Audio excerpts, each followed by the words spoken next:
We were shipped around a lot from relative to relative. I grew up kind of having that mindset of, yeah, I don't think I'm going to get married. If this is marriage, then I don't want it. There are some contributing factors in your life, but it doesn't have to be a determinant factor.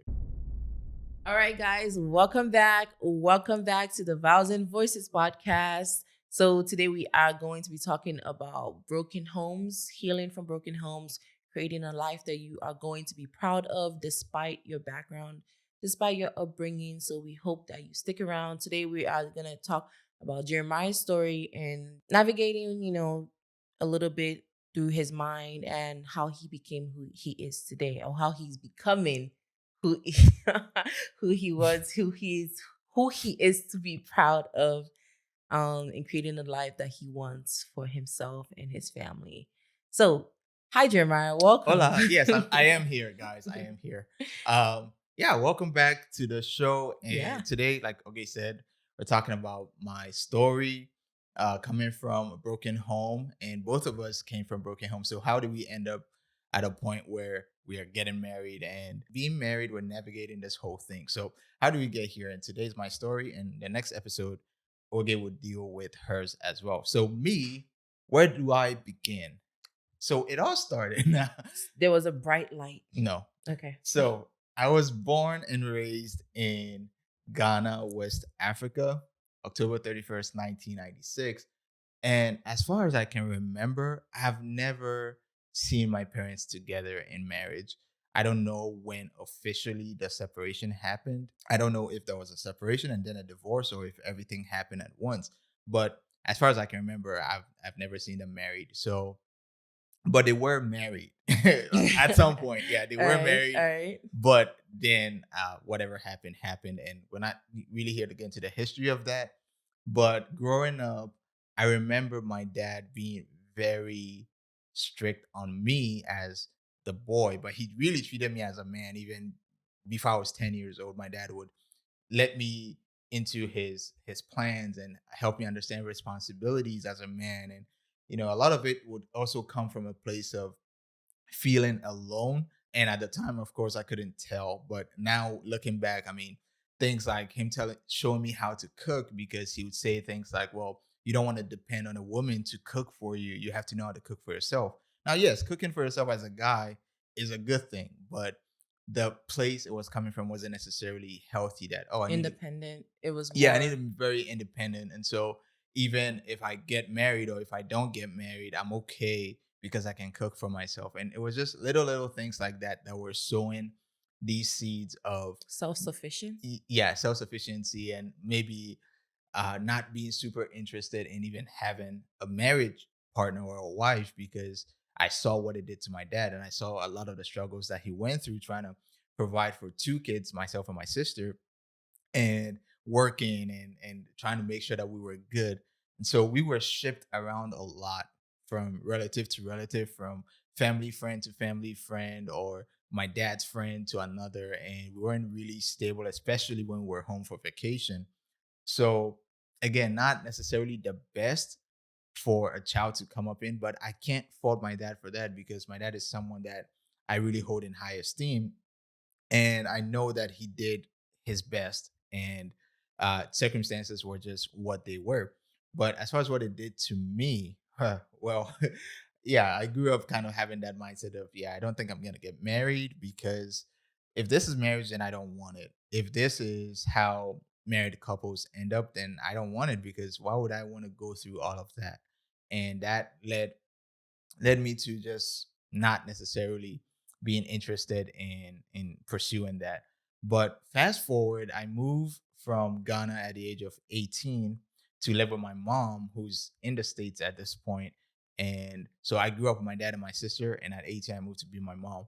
And of course, the relationship, it was not the best. The relationship wasn't the best, especially in the beginning, because I didn't even know her on a personal level. So now looking at the marriage or the divorce or separation from her side of things, it's like, okay, now she's a single mom in the States taking care of me, a teenager who doesn't really know her on a personal level. And now I'm like, okay, now I really don't know if I want to do this. And of Mm. course, I'm interested, at that age, you're looking at girls and stuff like that. So I'm not averse to dating or relationships, but I just didn't know if or when I would be able to settle down with peace of mind, knowing that it would be a good thing because I'd never seen that modeled for me. Right. So now I'm living with my mom, going to college and getting to know God more and getting more into the word, understanding the gospel more.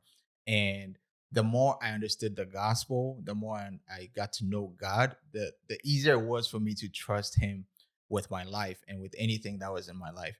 And so if I were to point to something that started the change of heart or the change of mind, it would be that. It would be just trusting God with my life that, hey, wherever you lead is where I'll follow.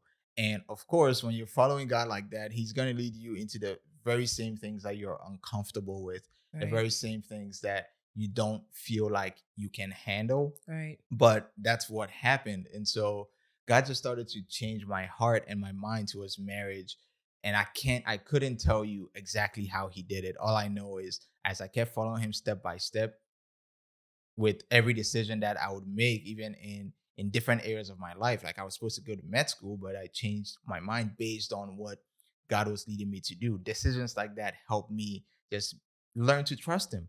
And the more I did that, the more He led me in the paths that would eventually lead me to getting married. That sounds like God really had a strong hand in terms of changing your heart and just guiding you Yeah. back to where it was okay to entertain the idea, and then even then beginning to desire marriage, if Yeah. I'm not Yeah. mistaken.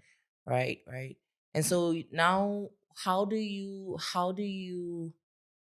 deal with, are you still, having the voices where it's like I can do life by myself, or are you in a place where, just where are you based on everything you've spoken about, Mm. and where you are currently, where you are in a team Yeah, I mean, like you said, relation? yeah, we're a team. That's one thing that we had to keep drilling into our minds when we're dating was that we're a team. We're going through this as a team. We're for each other.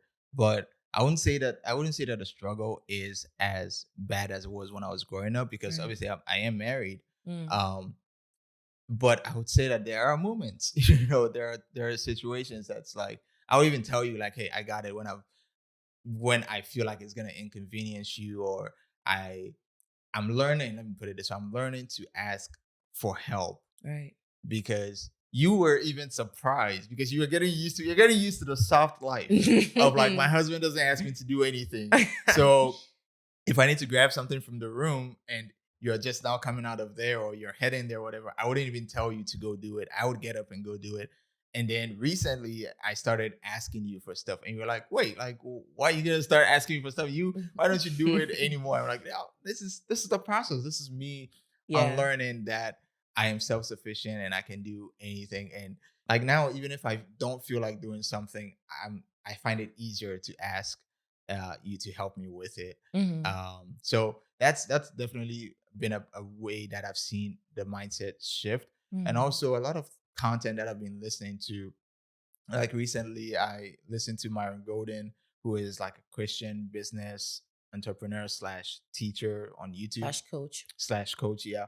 And he talked about the circumstances that life dishes out to each and every one of us. We all go through stuff in life, but he said that there are some contributing factors in your life that people turn into determinant factors. Mm. So something happened in your life, something that was not ideal went down in your history, but it doesn't determine where you end up. It's a contributing factor to who you're becoming. It's a contributing factor to the person that God is leading you to become, but it doesn't have to be a determinant factor. So a practical example would be like in my case, yes, a contributing factor to my life is that I grew up in a single parent household. I grew up with just my dad who was very, very uh adamant about being a sufficient masculine guy who understands his responsibilities and does this and does that. and Right. and that's all good to a certain degree, but that's a contributing factor. I can't let my parents divorce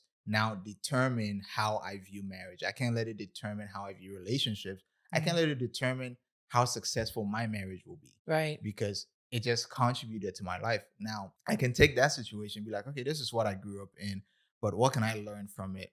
Right. What should I not do? And what advice should I take? What path should I take that will make me either achieve what I want to achieve as far as my marriage is concerned, or not go down the same path that my parents' marriage went. And of course, it takes two, but this is my side of things. I need to be very aware of that Right. and know that, hey, like these things are still there. They're not, my history will not be erased, right? I've gone through it, I've lived through it. And for better or for worse, it's in my psyche, it's been ingrained. I need to be honest about that and then be like, okay, but I'm not going to let it control what happens after that. Right. And then how did you get to a place where rather than, you know, I got this, I got life, I can, because I know you mentioned just your view of women Mhm. and how whether they're there, whether they're not there, how did you get to a place where no, I'm willing to fight for my life. I'm willing to fight for my relationship. How did that transition happen? Yeah, it still has to do with trusting God because Right. when God shows you that this is what I want for you Right. and you trust him, if you truly trust him, then you might have objections, but you don't let the objections stand in the way. So when God is like, "Hey, don't you're done with your biology degree. I want you to go into ministry." I had objections, of Mhm. course. I 100% had objections, but I trust him. Right. So now when he comes later and he's like, "Hey, this girl that you've been dating, it's time to get married." It's like I had objections. Like I I had I object. was like, God, I mean, I don't know. I didn't even think this far to be Right. honest. So like Right. what's with that? But again, it came down to that trust. Right. I wouldn't tell you that I felt like I was A 100% billion percent. ready, Right.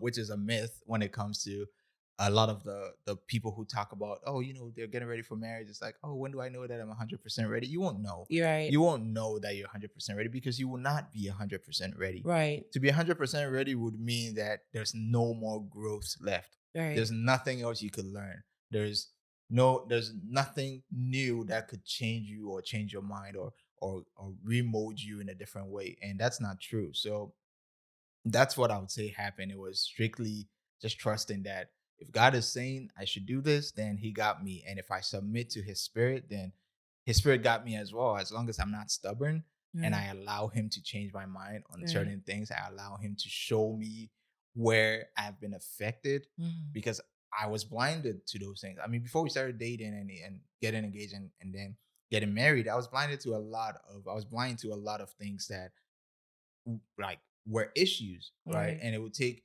you pointing them out to me like, hey, this is a problem. And I'll be like, oh shoot, I never even thought about that. And that's how the work began. But it all started with just trusting. Right. Right. And I think what you said is so important where it's yes, you can be learned in certain aspect of things like how to talk to a woman, how to treat a man, how to take care of a family. Mm. But the real, for lack of a better word, growth begins after you say I do, now. And marriage is not something you can simulate. And I Yeah. think a lot of people that end up living together, they are given this misconception of marriage because you're married or you're not married. There's no it's not Hmm. is yeah, so there is no trial period Yeah.